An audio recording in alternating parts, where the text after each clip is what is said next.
Welcome to Innovation and Leadership. Today on the show, we've got Scott Hartley. You're not going to change the world overnight, especially in large organizations, large bureaucracies. But I do think that you have sort of internal buy-in. So I think finding people that may be part of the old guard, and sort of communicating to them how to make their life easier. This is another episode of our Innovation and Leadership series where we interview pro athletes, world-class musicians, CEOs, Hollywood filmmakers, and a wide variety of other high achievers.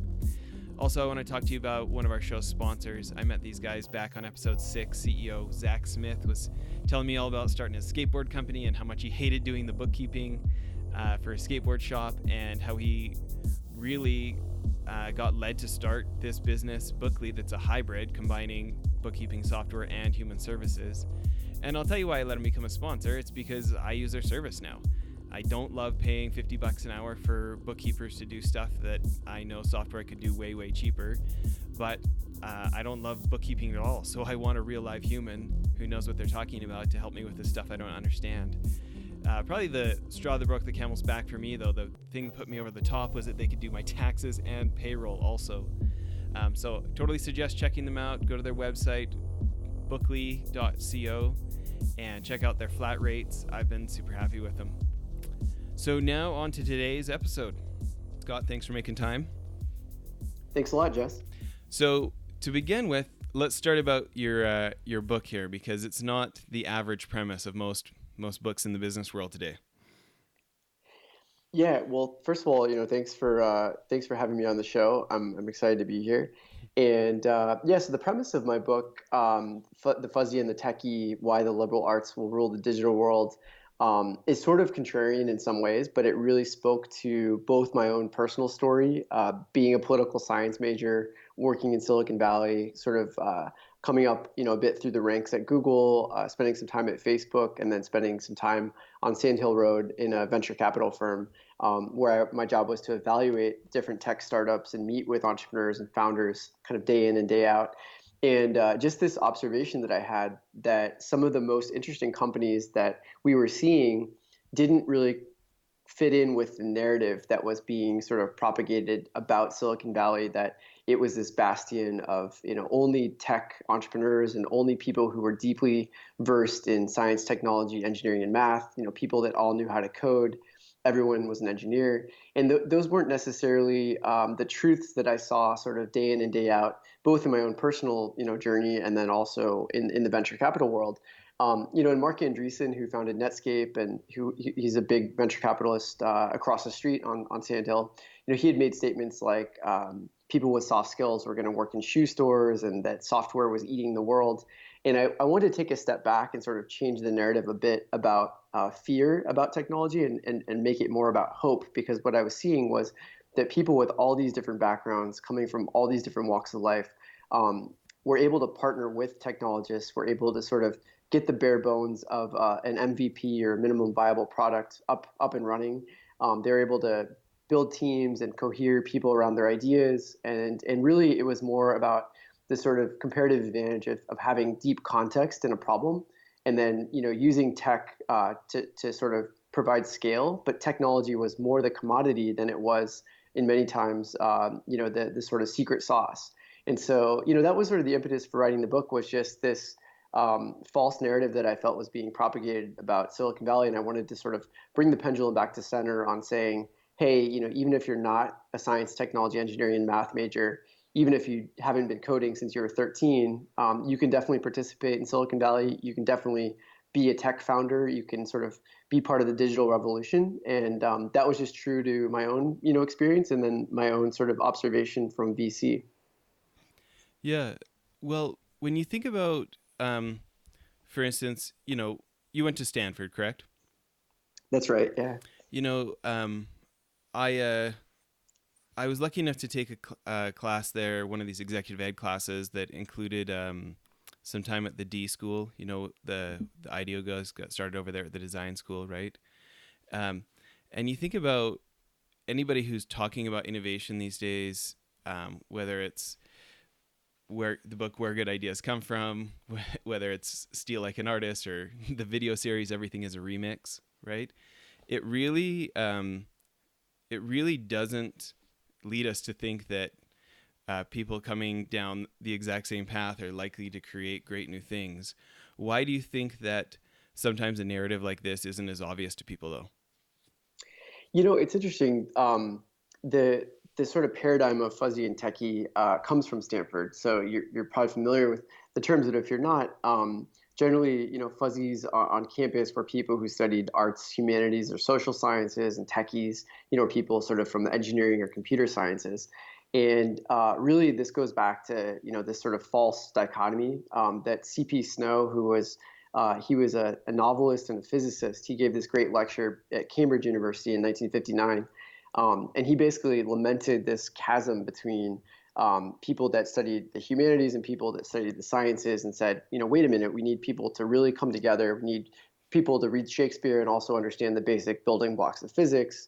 And I think similarly today, we need people to both be versed in philosophy and ethics and literature, but also, be familiar with data and basics of coding, and sort of knowing that this is another foreign language that people should start upskilling in, just like they might learn Chinese or Spanish. And so, it's interesting that sort of at this confluence of these two sides, I think none of us are, completely fuzzy or completely techie.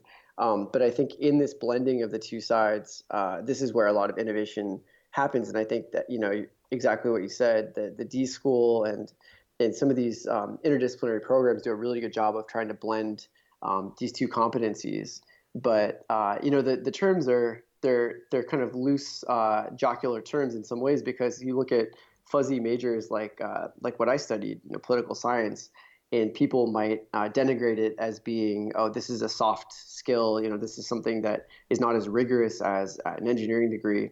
Yet, if you take a political science or international relations course, you're dealing with game theory, you're dealing with probabilities and statistics, a lot as well. So, the sort of false narrative about fuzzy degrees being worthless, and the, equally false narrative about techie degrees being, only rigorous and technical.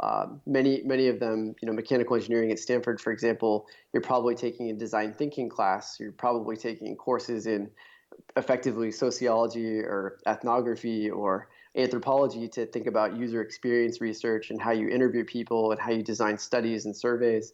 Those are all fuzzy soft skills as well. So it's not saying that one side is good and one side is bad, but it's about how we blend these two together. Yeah. Well, I'm interested in your opinion. How soon did you know that you were going to be interested in applying those skills to the tech world, for instance? So I found that, I had the fortune of sort of growing up in Silicon Valley and being participatory from a pretty early age. Even my high school jobs, in addition to, being a barista and working at soccer camps, also included, being an HTML editor at a failed tech startup in the mid to late 90s. And so, I had the fortune of sort of being in the eye of the storm when a lot of this stuff was happening. But for me, when I got to Google, which was my first real job out of Stanford, people kind of questioned me. They said, "Well, you studied political science. What are you possibly doing at Google?" My extended family in Idaho and Colorado and Pennsylvania and places in between, they couldn't quite figure out what I did at Google. And I realized, pretty quickly that I had a different set of skills than some people, but I had the ability to sort of make arguments and write effectively. So I started putting together white papers. I made it my sort of core mission to sort of identify problems in the product and then put together product requirement documents, which pretty quickly sort of put me on this fast track to being closer to the product side of the organization. So I went to India for a year and launched a couple teams that were focused on solving some of these problems. So pretty quickly, I figured out that I had a skill set of storytelling and the ability to kind of put my finger on what was missing in the product. And, that gave me a lot of opportunities that I think if I had just sort of gone through the motions of being mildly technical, but not really being passionate about those things, I wouldn't have, had nearly the same number of opportunities. I recently got to go on my first tour of the Google campus, and it was interesting to go kind of hang out. Like, I didn't have real meetings. It was mostly hanging out. you know, but also learning about the ways things get mixed and matched there. Like I think it's like Thursday afternoon meeting with the CEO. Am I getting that right? Yeah, it's funny. So I make the joke that when I was at Google, it was so long ago that TGI Friday was actually on Friday because they moved it to Thursday because the company became so global that they had to host it on Thursday because it's already Friday in Australia and Japan, you know. And so by having it on Friday afternoon in Mountain View, it sort of precluded a lot of the global offices from being able to participate in this sort of open dialogue with the CEO and back with Larry and Sergey, and so it's sort of my own little joke, but something that has changed over the years. Sure. Um, but just this concept of, I mean, our consulting firm, Mylan Advisors, we talk to a number of our other clients who maybe they feel like they get some employment survey back, employee engagement survey or something of people not feeling communicated with, and we talk about, we ask them, well, how often are you communicating with them? And it's like we've had an all hands meeting every year for the last 5 years, and it's like, oh well, let's talk about benchmarks of some other organizations out there, right? And you hear about Google having it weekly. But I guess what I was interested in is the idea that people could challenge in that meeting, that it's not just, this, communist, the only message that will come out is the one that the dictator has approved to come out. When you think about people, whether it's in universities or whether it's in corporate America, the idea of maybe widening the aperture of Mhm. who might add to the conversation at our organization, what would be your argument that way of thinking about, more than just the kids who went on the STEM track? Yeah, it's a great question, and I think it is true to the sort of ethos of Google, and I think a lot of great companies, that are sort of steeped in fairly open dialogues. I don't know that many are quite as open where you can stand and pick up the mic and ask a question directly to the CEO in front of the entire company. Um, but it's pretty profound. But I think on even team composition within product organizations, for example. We see the attention economy and some of the decisions that are being baked into mobile products, for example, where if you've got a billion users, the implications of those products start touching on, sociology and a number of other questions about how we want to govern society, how we want to influence people. Is that right? Is that within the prerogative or purview of what a company should be able to do, and to what extent without regulation? And those are big questions. And so as we think through, who's on those teams, it was fascinating. I had a conversation with a woman who was recently on the cover of MIT Tech Review. Her name is Tracy Chow, and she was, one of the top young innovators. But Tracy, she's a software engineer, and she had spent, her early career at Quora and then at Pinterest, two tech companies, Mm-hmm. and she was basically running different parts of the product.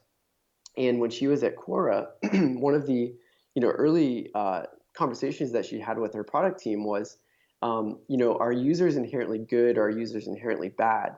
And the questions, that they were asking were broadly philosophical. They had to really determine if they should have a moderation queue, if they thought users were going to violate terms of service, or should they let them openly, publicly say whatever they wanted on Quora.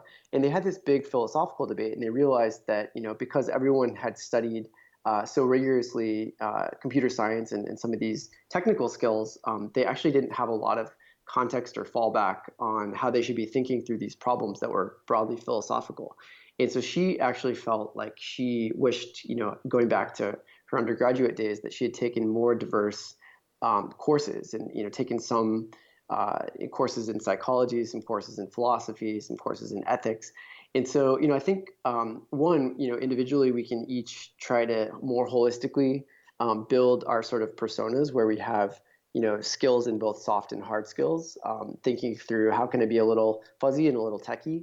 And I think within companies too, when we're hiring for, a data science team, not everyone on the team has to have data science all over their resumes. Maybe 80% of people do, but 20% of people should be just from completely orthogonal, different mindsets, majors, backgrounds, passions, so that we have that diversity of thought sort of pulling on the conversation a little bit to sort of broaden the aperture, as you said.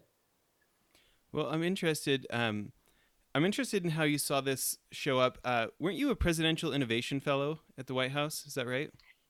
Yeah, so I spent about 8 months in DC. I was on the second sort of tour of Innovation Fellows. And basically, for those who aren't familiar with it, Todd Park, who is the chief technology officer, the second chief technology officer for President Obama, he instituted this program where, kind of like the White House Fellows, it was to bring people from technology backgrounds into Washington to sort of import techies, if you will. And basically, through the process, most people were from product or engineering backgrounds, and then a couple of us were from more venture, soft skill backgrounds.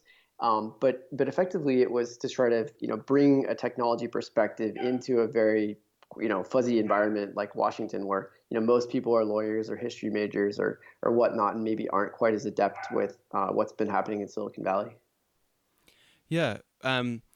This idea of bringing diversity of thought.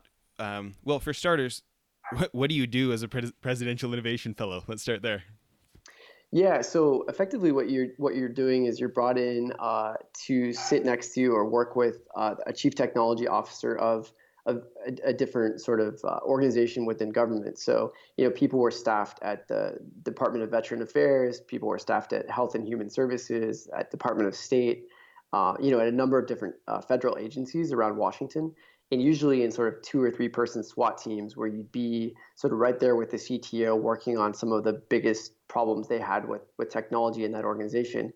Mine, because my background was less product and engineering centric, was more conceptual and sort of reframing debates and conversations within Washington around federal grant making. So I actually worked in the Office of Social Innovation on the Domestic Policy Council in the White House. And the conversation was more about taking the president's management agenda, which dealt with saving money, and trying to get different federal grant programs to think about staged investing or staged grant making, a lot like venture capital. So, VCs don't go and write massive checks on day one. They generally do a seed check, which is fairly small when there's high risk. And then as the risk gets less and less, they're able to deploy larger and larger checks because they're more confident in that company or product working. And similarly, it was trying to take that ethos from Silicon Valley, from staged investing like in venture or private equity, and bringing that same sort of rigor and lens to how federal grants were doled out. So that was my particular project. But really, it was for those interested, it's a really fascinating role and position to get to spend 6 to 12 months in government, meeting a lot of interesting people, and hopefully also having some impact and trying to help move things forward in a more productive way. Yeah, so I have a question about this. A couple of themes we like to talk about a lot on the show is, how people become high performers, but also how to help our organizations become high performance organizations. Changing other humans is something that literature and history is full of people doing poorly, right? So I'm interested, with your background, thinking about a role like that where there's obviously some deep ruts doing it the old way. What kind of advice would you have for anyone who's trying to, they've recognized a pattern of a higher effectiveness way to get something done, but you've got institutional ruts the old direction? Thinking about that innovatively and wanting to, have the most effective change, but also, probably the quickest change. What kind of advice would you have for someone in a situation like that where you were giving them that kind of advice? Yeah, it's a tough it's a tough question. I found in my own personal experience, having patience is probably first and foremost. You're not going to change the world overnight, especially in large organizations, large bureaucracies. But I do think that you have sort of internal buy-in. So I think finding people that may be part of the old guard, and sort of communicating to them how to make their life easier, and sort of winning winning over a few insiders on the sort of old guard. It can help be evangelists for the cause of, bringing more productivity or new ways of doing things into an organization. But I think it has to come with humility. It has to come with conversations and really understanding what that person does, and what problems they ultimately face, so you can kind of speak their language. But I think that goes to how do you launch a great product? How do you sort of find any product market fit? You generally have to get out of your comfort zone. You have to go talk to customers. You got to get out of the building. And I think similarly, in these organizations, you probably got to get into the building. You got to go talk to the actual people that are kind of the old school, like doing it the old way, and really understand why and what their sort of impediments to change are, to be able to speak their language, and then hopefully bring about some new ideas, but with a lot of humility and grace, and not sort of shouting from the rooftops. You're here from Silicon Valley or wherever it might be, to save the day. I think that doesn't go over very well. Well, and again, we have a number of large government clients. I think getting out of the building is apt, because it's getting out of the management building and going to the building where those frontline workers are, which is not, always built into these people's routines, just habits and the way things have been done for a few decades. Management stays with management, and the frontline staff are out there, dealing with the citizens, or, these kind of things. So thinking about this patience and this, it sounds like appreciation for different people's thoughts, which obviously relates very directly to your book.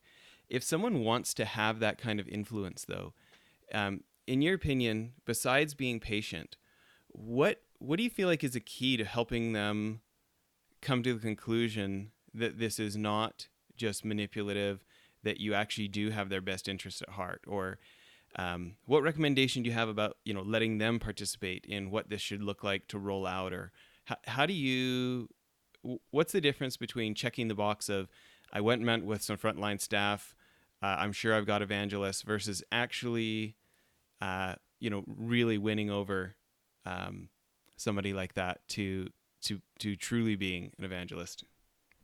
Yeah, I think it comes down to authenticity in how you deliver the message, and I think that's kind of the point of my book as well. Is even if you want to participate in the digital revolution, in the tech economy, you don't have to run and become a mediocre coder in order to do that. I think if you own up with authenticity to what it is you're good at and what you love to do, there's a role for you in every company and every startup, and potentially to even start your own thing.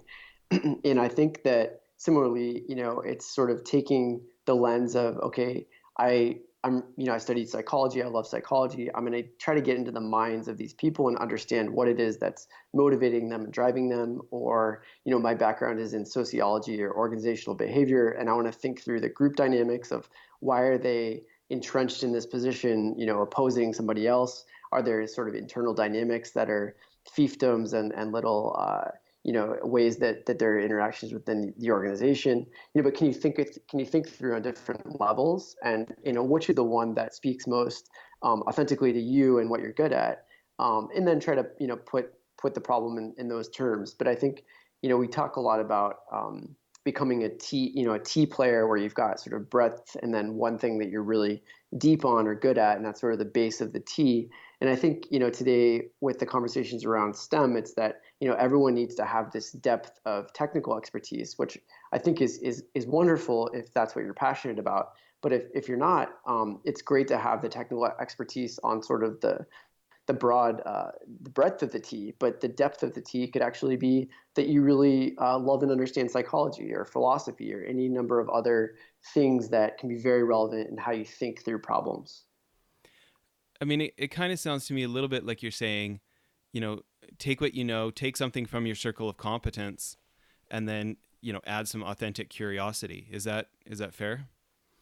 Yeah, I think that's a great way of putting it. And I really like a metaphor that I was told by a vice provost at a university, and it was a great way, I think, of thinking and saying the same thing as what you just did, which is thinking about your education and sort of keeping yourself in beta, keeping yourself a work in progress, but thinking about it in terms of not just a plane ticket where you're studying one thing and you're going from point A to point B, but think about yourself as a passport where you're trying to collect stamps from various different worlds and different backgrounds and different ideas. And the same time that you may have spent a lot of time in Europe, but you've never been to Asia, you want to unlock that piece. You want to really understand what it is that differentiates those two places. And similarly, if you spend a lot of time studying English literature, that's great, but you should also maybe challenge yourself to take a statistics course or data science class that really scares you because maybe you're not as good at that. And I think if we can all sort of think about ourselves as our educations as passports, and we're trying to collect stamps from as many worlds as we can, we're going to have this sort of broad curiosity, and we're going to have the things that we're also deeply competent in. And I think we can own those authentically and know that there's a role to play in all these companies. And you don't have to look very far in Silicon Valley to find amazing people with all sorts of backgrounds. You look at YouTube is run by Susan Wojcicki, who studied history and literature. Pinterest was founded by Ben Silberman, who was a political science major. AOL was founded by Steve Case, who studied history at Middlebury or at Williams, excuse me. There are a number of examples of people who sort of with authenticity and passion for whatever it was that they studied, have figured out a way to sort of use those methodologies to be really, effective and dangerous even in the tech world. I love it. I think that's a great place to end part one of the episode. Besides, audible.com or amazon.com to be buying their own copies of The Fuzzy and the Techie here by Scott Hartley, where else is a good place for them to connect with you or reach out? Yeah, so my website is just fuzzytechie.com. And I've got, Twitter and Instagram and all those places as well. Fuzzy Techie is sort of the handle for most of those. And, you can buy the book pretty much anywhere books are sold. And thanks for your interest. That's great. Well, tune in to their next episode, folks. We're going to talk more about the venture capital world and running marathons and all sorts of things with Scott. Thanks, everybody, for listening. Well, that's it for the episode. One other thing I wanted to tell you about, if you'll remember the guys from Convoy in episodes back, Ken Free and Trent Mano, I went on one of their CEO trips to New York, and I met a guy named Brent Thompson, very successful entrepreneur. He was former CEO of Jive Communications, big company now, I think $300 or $400 million. Anyways, he started a new company called blipbillboards.com. I'm super stoked they're a sponsor now. But I remember a year and some ago when I met him, I thought it was genius. Instead of having to buy 6 months or a year's worth of billboard for thousands of dollars, you can buy 8 seconds at a time for like 10 or 20 cents. You pick what billboard you want it on, what time of day you want it to run, and it just puts so much power in the hands of marketers and CEOs who want to try something and see if it works. You can buy as many or as few as you want, change it as many times as you want. I think now our podcast is being advertised on billboards in like 18 different states because we have these guys as sponsors. We're pretty excited about it. Hope you check out blipbillboards.com. Thanks.